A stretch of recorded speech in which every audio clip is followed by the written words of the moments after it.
Well, hello again. So I'm Leslie Mitchell. Also, I am still in the Buccal lab as a postdoc. And so it's been a couple hours. There's a lot of rapid change in this field, moment to moment, but that my employment status has not changed. So again, here the slides are. So I will give you a brief overview of the Genome Foundry at ISG, which we have developed to support our interest in designing and building synthetic eukaryotic chromosomes, although we're not totally married to eukaryotic chromosomes, to be clear. So just to give you an idea of some of the activities in the Buccal lab that require what I will talk about with respect to the Genome Foundry. We have gone sort of whole hog into building de novo design chromosomes. And of course, this all has borne out from the SC2 project, where chromosomes are designed and range in length from hundreds of kb up to megabases of DNA and require extensive analysis of yeast colonies to identify those that contain exclusively segments of synthetic DNA and lack the replaced sequences of wild-type DNA. So we started thinking about this idea of using genotyping assays to identify yeast colonies carrying the DNA of interest really, really early on. Since then, we've started thinking about, on the right side, building de novo design pathways for expression in yeast and beyond, where typically these sequences don't exist in nature and require total design from scratch and then ordering DNA. And as we all know, DNA fragments come typically in 2 to 5 kb pieces, such that the requirement is an assembly step to achieve full-length pathway assembly, which in this case is on the order of 15 or 20 kb. We've also gotten interested, as Matt alluded to yesterday, and I spoke about briefly this idea of building big DNA, in particular for mammalian gene loci, where we source our material either from genomes of existing cells, BACs, or YACs, and then want to build from scratch in order to introduce a lot of designer mutations or variants, and also pathways for expression in mammalian systems. So these are some of the activities that are ongoing in the Buccal lab, all of which we have sort of coalesced on this idea of identifying fragments of DNA that we need to assemble, and we're going to use yeast for that assembly because we've learned a lot about using yeast for assembly through the SC2 project. So I'll introduce you to the team working at the Genome Foundry at ISG, where we're working to develop a cradle-to-grave workflow for the design, assembly, and verification of big DNA assembled in yeast that's supported by a custom laboratory information management system. Andrew Martin is the automation and robotics expert. Vincent Major is a former rotation student who wrote a lot of the software for analysis of data coming off the work cell that I'll talk about. Henry Berger is a current technician in the lab who is a whiz on the robots and in the lab. Sergey German is the automation engineer who's writing the limbs, and Laura McCullough is a new graduate student who's here today, as well as Henry, and she's working on building the big DNA. So the general workflow that we're undertaking is as follows. It starts with DNA design, and that captures our intended function of whatever we're trying to build, or designer elements that we want to introduce into the sequence. That design will enable the downstream delivery to the destination organism, and also enable the assembly in yeast, which is really a function of segmentation, taking the design sequence and breaking it into small pieces in a way that we can either order them from synthesis companies or derive them from PCR products or otherwise. So we source the DNA, as I kind of just alluded to, via commercial synthesis, PCR amplification, and we use template BACs, YACs, or genomes for that. We then assemble the DNA using custom vectors that are designed to shuttle between typically yeast and E. coli, although we've also built vectors for shuttling into mammalian systems in yeast. And then we get into the heart of what the ISG Foundry is really about, which is junction analysis. So as I mentioned, all of these fragments are assembled in yeast based on terminal overlaps between neighboring or adjacent pieces of DNA. And so I'll talk about this in depth, but the idea is to evaluate many, many yeast colonies to identify those clones that carry all of the junctions that should have assembled. And we do that in a high throughput manner. The data coming out of that junction analysis is analyzed in an automated system. The data is actually real-time PCR data. And so we use a process or a technology, I guess a algorithm called max ratio quantification that I can talk about later if you want. And we ID the colonies that carry all the junctions, which then those colonies are processed for further verification and downstream work. And importantly, all of these activities are supported by this LIMS that Sergey is writing, which tracks all the way from DNA design and then supports the activities that happen during junction analysis, and then tracks all of the information along the entire process. So this is just a picture of the robots that are housed in the Genome Foundry. The system starts with colony picking. This is a QPix for molecular devices. Just behind here, you can't see it, is a Felix, which is a relatively large volume liquid handler. And in these two robots, we prepare genomic DNA from yeast from many colonies. After growth, we prepare the genomic DNA, and then we really get into the heart of what we call the work cell, which is an integrated robotic work cell for the evaluation of junctions at a throughput of 1536. So we have a number of robots that are involved in the automated work cell, an Echo for nanoscale liquid dispensing, a microscale robot for dispensing into the qPCR plate, and that's from Art Robbins.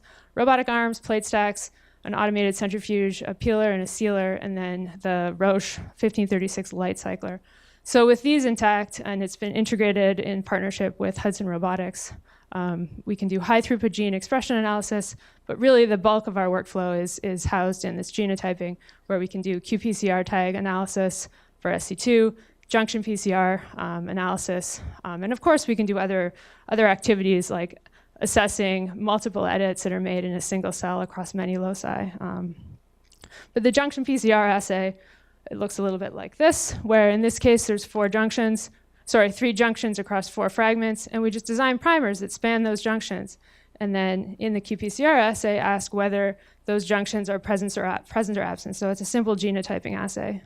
And then we evaluate which colonies carry all of the junctions, and then move to downstream analysis. So a major activity here is we want to build bigger and faster. And so how many junctions can we put together? And so we've spent some time evaluating and trying to answer that question. The more you can put together at one time, the bigger your construct will ultimately be. And so in 13-piece assemblies, using the work cell to evaluate presence or absence of the junctions, we know that we can assemble 13 fragments about 50% of the time to put together a 50 kb construct. With 20 pieces to assemble a 63 kb construct, we're down in the 15% region, and then that progressively drops off. But what this really tells us is that with this high throughput genotyping assay, even when we're putting together nearly 100 kb of DNA, we're still finding we have the capacity to screen the colonies to find winners, even though it's down in the 3% range. We can find those winners and put together really big pieces of DNA really quickly. And this was all done on independent colonies from independent assembly experiments. This is an example of a locus we put together in the Foundry, which it's actually 2 variants of a locus. It's the mouse alpha globin locus that I talked about earlier. So this is in collaboration with Doug Higgs. And we've built out, this is what the locus looks like. And the goal here was to build a wild type sequence and also build a synthetic sequence lacking 4 enhancer elements. And so then these molecules can be put into a mouse ES cell and a mouse grown and ask what are the effects phenotypically on the absence of those 4 enhancer elements. And so this is a 100 kb molecule nearly. Wild type is 94 and the synthetic is 90 kb. And so in 3 assembly steps, we put these things together. And this is just showing that we can put them together and they're customized such that they carry the particular regions that are required for integration into the downstream mouse ES cell. So there's the 5' half of the HPRT that I talked about earlier and the other lock site. And this is just showing you that we can recover these constructs into E. coli for sequence verification, which is it's done, and these things have sequence verified for the most part, and they can be digested. And this is a pulse field gel just showing the physical DNA intact. And so the point of all of this is that we've developed this workflow through a need in the lab, and that's driven the work going on, or the robots we've integrated were driven by a need in the lab, and I think that's a nice model for building up the use of Foundries. So with that, I will just say thanks to everybody involved. It's a lot of the same people from the previous slide, but in particular to this crew in the automation suite today, putting together the use of these robots to enable the entire group and other members of the NYU community. And we're always interested in talking to partners about building DNA of interest to anybody. So if you have any questions, I'd be happy to answer them.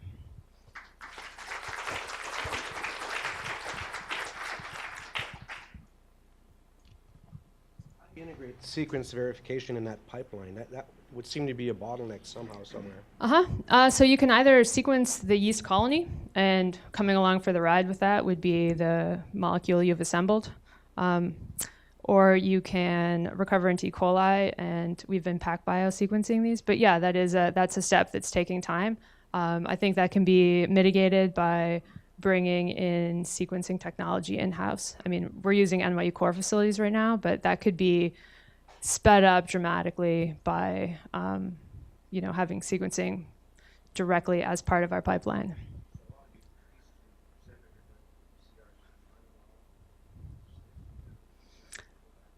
That's a great question. So I think in the alpha globin locus for the synthetic, and we've sequenced now one isolate of the wild type and the synthetic, so it's a small number here. But we found, I think, 3 SNPs associated likely with the assembly, although we need to go back and check that. So they likely derive from PCR. So it's a very small number over like almost a little bit more than 90 kb. But you're right, that's a concern. I think there's a lot of different ways to go about the process. So it almost just mimics what we really want to do one day, which is use this just-in-time delivery system. I failed to mention that we're not stocking parts typically in the freezer, so we design and order in DNA on command when we're ready to use it. So we're not keeping, libraries for different standardized assembly approaches. And so in the hopefully near future, we wouldn't be doing PCR. We would just be ordering all these fragments in from a synthetic DNA company, which would be coming sequence, cloned, and verified.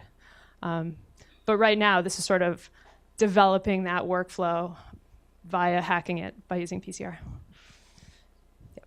So Leslie, yeah. How much room is there for molecular engineering of your strains to enhance the assembly process?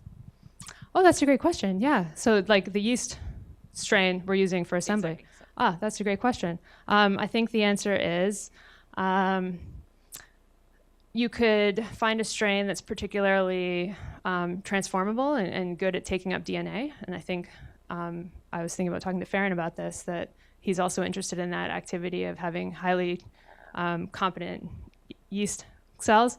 You can also have cells that, I'm going to give away some secrets here, but inducively shut down homologous recombination to minimize the effects of repeats within your sequence. So once it's assembled, if you want to propagate it in yeast, if there are internal repeats, they may sort of loop out. So if you have homologous recombination for assembly and then shut it off afterwards, you may maintain the full-length sequence with a higher degree of accuracy. And other sort of ideas around that to improve yeast assembly. I think there's a lot of ideas. Yeah.